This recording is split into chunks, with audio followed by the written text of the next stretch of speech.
Bismillahirrahmanirrahim. Alhamdulillah. Wassalatu wassalamu ala Rasulillah wa ala alihi wa sahbihi wa man walah. Wa asyhadu an la ilaha illallah wahdahu la syarika lah wa asyhadu anna Muhammadan abduhu wa rasuluh. Amma ba'd. Melanjutkan beberapa pertanyaan yang tersisa.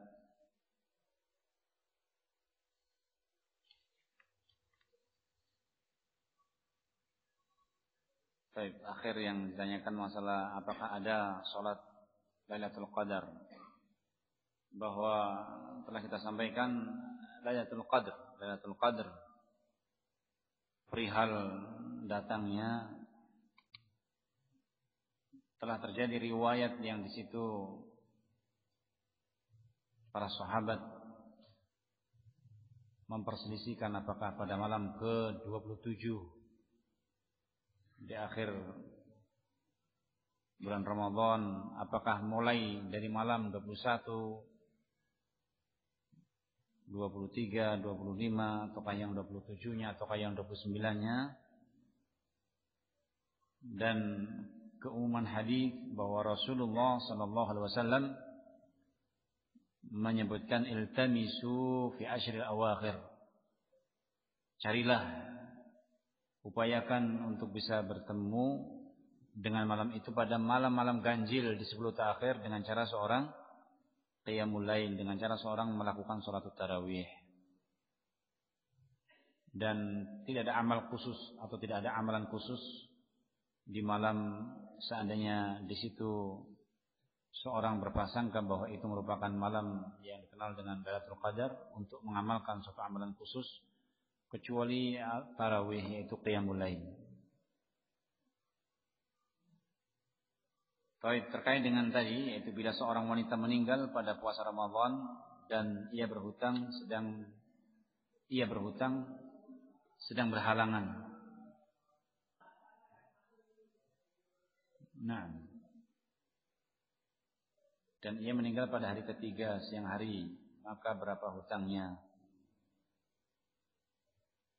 2 hari, hari 3 tidak dianggap, 3 hari atau 1 bulan.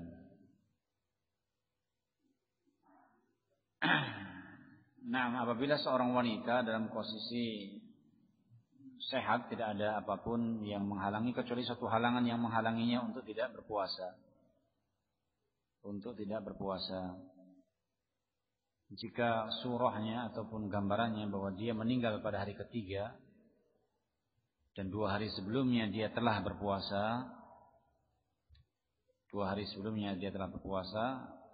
maka terhitung pada hari berikutnya untuk qadha oleh walinya. Apakah dalilnya puasa Arafah adalah tanggal 9 di Arafah, bukan tanggal 9 di negeri masing-masing? Bagaimana sikap kita jika amir negeri melakukan Id bertepatan dengan hari Arafah? Istab'id. Sulit untuk terjadi bahwa pemerintah negeri melakukan salat Id pada hari Arafah. Yang ada ialah mundurnya. Jadi Arafah ialah satu hari yang di situ nyata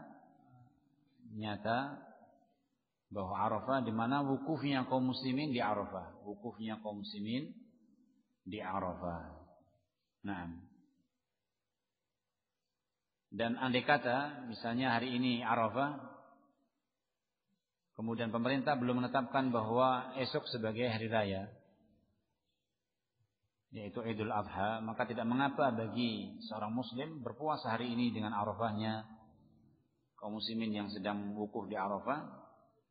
Adapun salat Idnya mengikuti pemerintah setempat.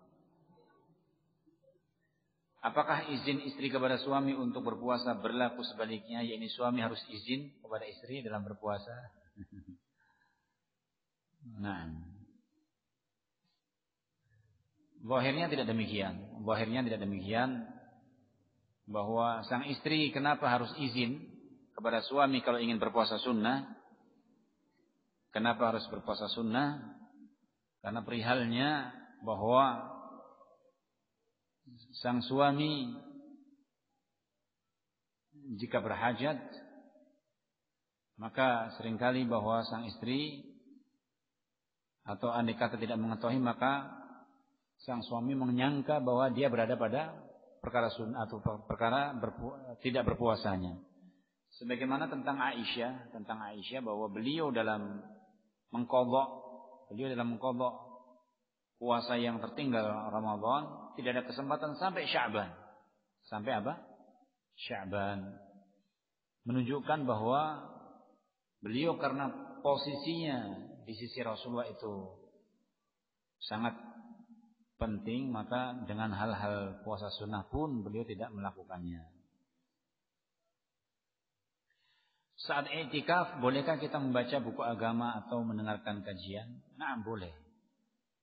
Boleh keluar dari kemahnya untuk belajar atau mendengarkan ceramah secukupnya. Na'am. Jadi inti daripada i'tikaf sebagaimana tadi kita sampaikan bahwa fungsi kemah-kemah yang dipasang di masjid itu untuk apa? Memusatkan perhatian bahwa yang dilakukan ialah bentuk ibadah, tilawatul Quran, zikir. Bukan kemudian pasang kemah untuk apa? Supaya tidak ketahuan kalau tidurnya lama. Bukan demikian, supaya tidak ketahuan kalau di dalam kemah tadi tidur. Nah, justru di kemah kenapa? Supaya orang tidak terganggu perhatiannya.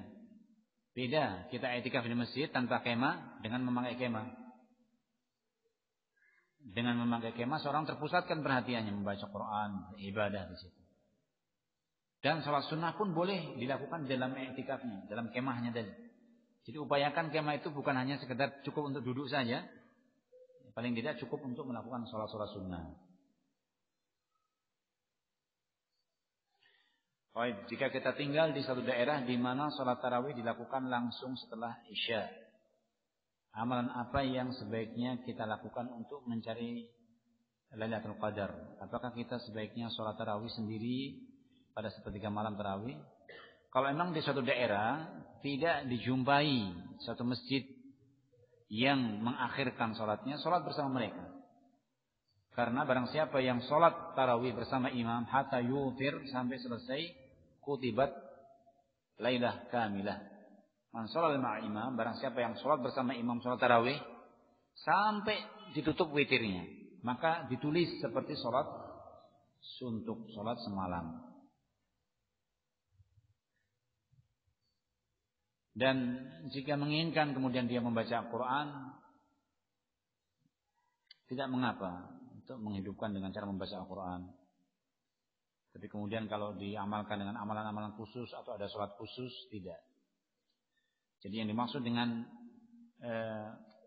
wa ahya lailahu kullaha, dan beliau menghidupkan malamnya secara keseluruhan ialah dengan cara sholat malam. Bagaimana kiranya jika yang mendapatkan hadiah adalah apa ini? Oh, afwan. Tidak sebatas sortir.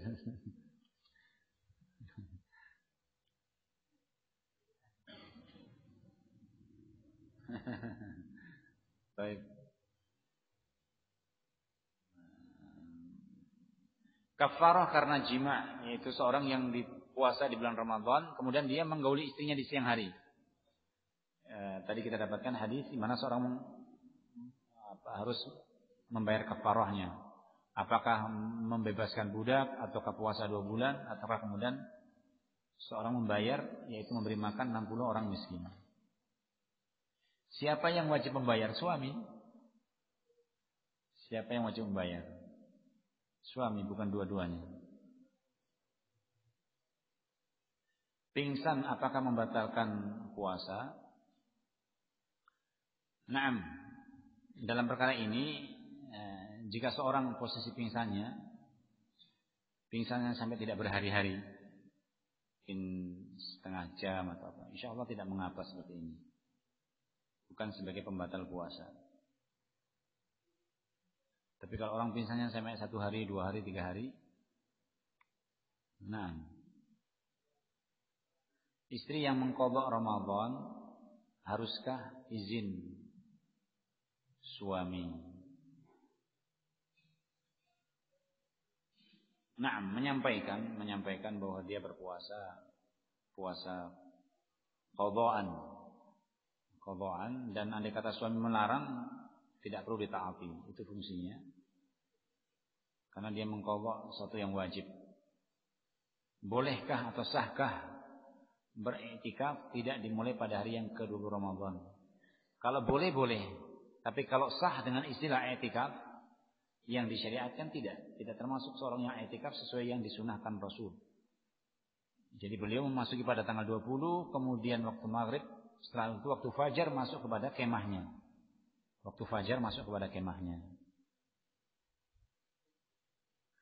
Jadi kalau bolehkah iktikaf hanya malamnya saja? Kalau dikatakan boleh iktikaf, bermakna iktikaf juga.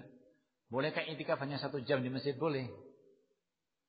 Tapi mendapatkan definisi iktikaf secara syar'i yang disebutkan dalam hadis tidak. Sama juga ini pertanyaannya, bolehkah beriktikaf pada malam ganjil? Kalau pengistilahan boleh, tetapi tidak tersebut sebagai seorang iktikaf sebagaimana yang disunnahkan.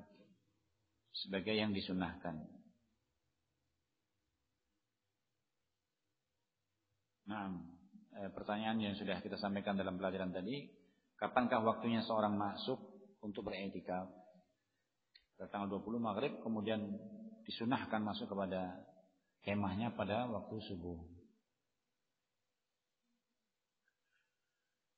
Tentang doa yang kemarin ditanyakan, diucapkan sama-sama setiap 4 rakaat salat tarawih. Itu asyhadu an la ilaha illallah astaghfirullah. Ini as'aluka ridhaq wal jannata wa a'udzubika minan nar. Tidak warid, tidak ada hadis Rasulullah SAW yang menjelaskan demikian, bahwa beliau menyisipi doa seperti itu. Tentang kalau tadi Allahumma innaka afuwun tuhibbul afwa wa'fu anna, warid. Aisyah menanyakan, ya Rasulullah, bagaimana pendapat kalau saya memastikan, artinya meyakini malam ini malam apa? Yang dikatakan malam istilah Lailatul Qadar. Apa yang saya harus baca doanya? Allahumma innaka afuwun tuhibbul afwa fa'fu anni.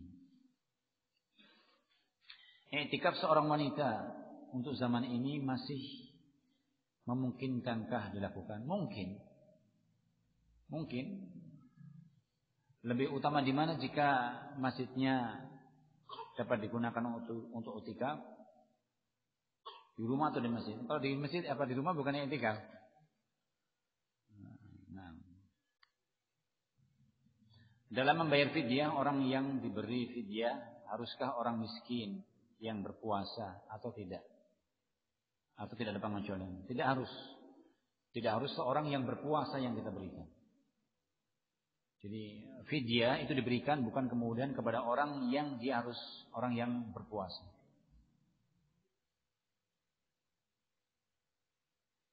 Bolehkah menyikat gigi dengan pasta gigi saat puasa? Diperbolehkan, tetapi berhati-hati. Diperbolehkan, tapi hendaknya berhati-hati. Andai kata seorang menjaga dalam masalah menggosok gigi sebelum, misalnya waktu dia sebelum masuk azan subuh atau setelahnya, sehingga tidak khawatir untuk terjadi pembatalan puasa, lebih afdal.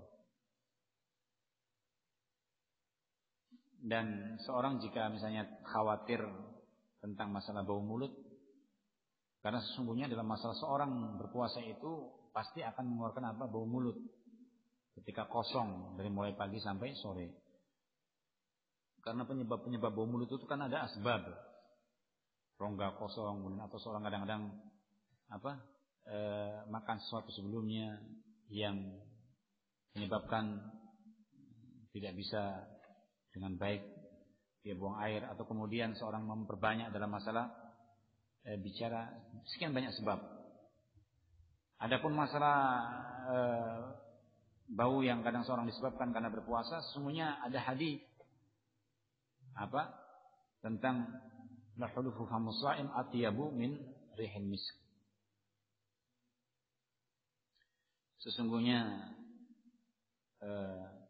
bau mulut orang yang sedang berpuasa itu lebih dicintai Allah Jalla wa'ala ketimbang bau minyak wangi.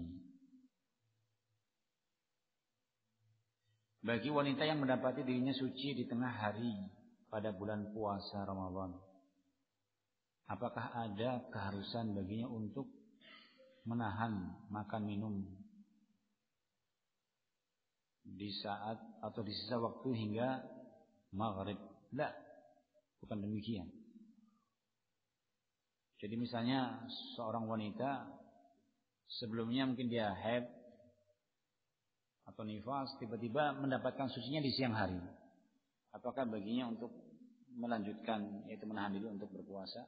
Tidak. Tetapi barang siapa yang dia itu berhentinya malam hari atau sebelum subuh, belum sempat mandi, bagaimanakah? Sahkah puasanya? Sah puasanya. Sama tadi masalah junub, kan begitu. Jadi seorang wanita yang dia sucinya malam hari, berhentinya malam hari, masuk subuh belum sempat mandi, sahkah puasanya? Sah puasanya. Sama juga seperti orang yang junub. Orang yang junub sebelum masuk subuh dia belum mandi, atau setelah masuk subuh dia belum sempat mandi, sahkah puasanya? Sah puasanya. Bahkan junub yang disebabkan karena seorang suami yang menggauli istrinya, sah walaupun telah masuk subuh dan dia belum sempat mandi.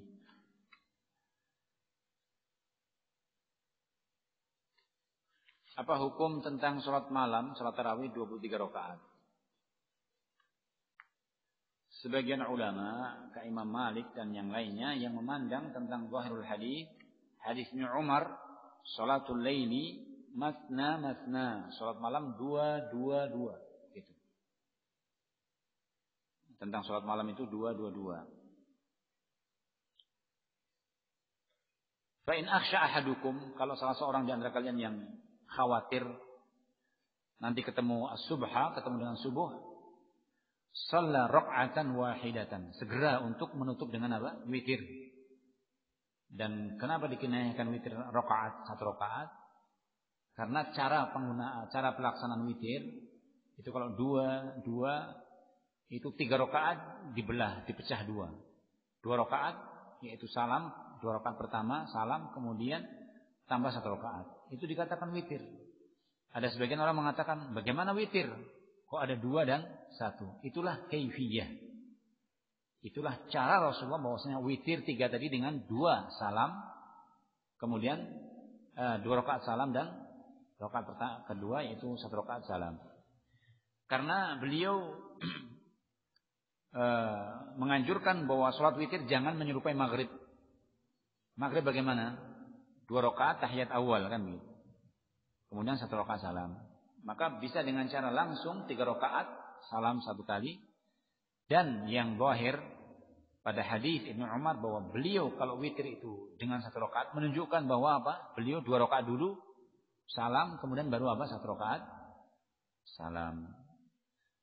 Dari keumuman hadis itu ada yang berpendapat bahwa walaupun dilebihkan, bahkan Imam Malik sampai melebihkan 30-an, 33. Tapi wallahu alam dalam perkara ini tidak sampai kemudian untuk divonis bahwa itu suatu kebid'ahan. Namun kalau ditanya mana yang afdal, khairul hadi Muhammadin sallallahu alaihi wasallam, sebaik-baik petunjuk ialah petunjuk Rasulullah, di mana Aisyah mengatakan bahwa Rasulullah kalau salat malam tidak mengurangi dan menambah dari 11 di malam Ramadan atau di luar Ramadan. Wallahu alam. Adapun yang masalah 13 itu sebagaimana tadi kita sampaikan, ketika riwayat yang menyebutkan 13 itu terkadang dengan salat ringan, 2 rakaat salat ringan sebelum masuk kepada salat tarawihnya, atau 2 rakaat salat salat fajar sebelum subuh, kan ada sunnah 2 rakaat. Nah, baik, itu yang sekiranya susulan daripada beberapa pertanyaan yang tadi belum sempat kami menjawabnya. Mudah-mudahan Allah Subhanahu wa taala memberikan kepada kita. Jadi kembali kita ingatkan, Sesungguhnya keutamaan Ramadan itu berada pada penghujung Ramadannya, yaitu 10 akhir Ramadan. Bukan bermakna kita mengajarkan agar seorang santai-santai di awal Ramadan sampai pada tanggal 20, tidak juga. Tapi sesungguhnya kemuliaan Ramadan itu justru pada awal Ramadan, pada akhir Ramadan, 10 terakhir Ramadan. Yang umumnya manusia apa? Lalai. Yang umumnya manusia lalai. Nah, dari situlah sesungguhnya Ramadan itu suatu bulan yang sangat mulia, tapi jarang manusia yang kemudian mendapatkan kemuliaan dari Ramadan tadi. Ramadan bulan yang sangat mulia. Sekian banyak kebaikan ada, tapi jarang manusia mendapatkan. Sehingga yang terjadi kadang hanya datang dan pergi. Datang dan pergi. Maka marilah kita jadikan bahwa Ramadan satu waktu, kesempatan yang sangat mulia untuk mendekatkan diri kepada Allah. Dan itu merupakan perkara yang dimana Rasulullah SAW, bahkan Jibril itu memperbanyak, yaitu mengecek tentang hafalan Rasulullah dalam Al-Qurannya ialah pada bulan Ramadan. Seringnya turunnya Jibril pada bulan apa? Ramadan. Ta'ahada. Seringnya menengok Rasulullah SAW ialah pada waktu bulan Ramadan. Jadi sejenak mungkin kadang-kadang kita dapatkan suasana pasar yang begitu ramai, kesempatan untuk mendapatkan apa? Mendapatkan keuntungan. Tapi marilah kita mencoba bahwa Ramadan itu kita jadikan juga untuk kepentingan kita kehidupan akhirat. Kepentingan kita kehidupan akhirat, di mana seseorang tidak tahu perihal hidupnya, apakah akan diberikan umur yang panjang, ataukah Ramadan yang telah dilaluinya ini atau dijalaninya ini kemudian mendapatkan satu keutamaan sebagaimana yang Rasul beritakan, man shoma Ramadan imanan wa ihtisaban ghufira lahu ma taqaddama min dzambihi. Seorang yang puasa Ramadan meyakini kewajiban tentang hukum puasanya dan mengharapkan pahala semata-mata dari Allah, akan diampuni dosanya. Sudahkah sekian banyak hal berkaitan dengan keutamaan Ramadan, dari sisi seorang kemudian memusatkan perhatian untuk menjalankan ibadah ini, kita lakukan. Na'am. Mudah-mudahan Allah memberikan taufik kepada kita, kemudahan kepada kita, kesehatan kepada kita, demikian pula kecocokan dari sisi apa yang kita ketahui, apa yang telah kita pelajari dengan amal yang kita laksanakan, yang mudah-mudahan itu semua menjadi catatan yang mulia, yang baik, dan timbangan berat di sisi Allah Subhanahu wa taala. Tak luput dalam perkara ini senantiasa kita memohon kepada Allah Subhanahu wa taala pertolongannya untuk mampu melaksanakan ibadah dengan baik. Kita akhiri, subhanakallahumma wa bihamdika asyhadu an la ilaha illa anta astaghfiruka wa atubu ilaik. Wa akhiru da'wana anil hamdulillahi rabbil alamin. Dari saya ada kurang lebihnya mohon maaf. Nah, jazakumullah khair.